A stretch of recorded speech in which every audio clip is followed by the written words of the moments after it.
سونو 90 سیکنډز کې د نن ورځې مهمو خبرونو سره زایمه همیرا مهوش. 28م آئینی ترمیم قومي اسمبلی په غونډه کې په 2/3 اکثریت سره منزور کړی شوی دی. خیبر پختونخوا گورنر فیصل کریم کونډي ویلي دي چې امنیت او ترقی لپاره یووالی ضروری دی.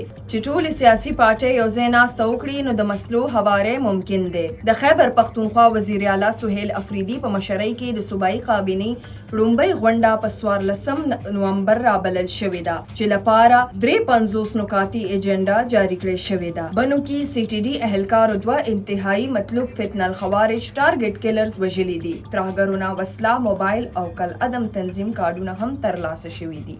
اسلام آباد کې د ځانمرګۍ چاودنې وروسته په خیبر پختونخوا کې سکیورټي های الرټ کړی شوې ده. د خیبر پختونخوا تاجرانو غوښتنه کړې ده چې پاک افغان بارډر دی په فوري توګه کولاو کړی شي. دی ویلي دي چې پاک افغان بارډر بندیز لوجې زرګونه خلک بیروزګاره شوي دي.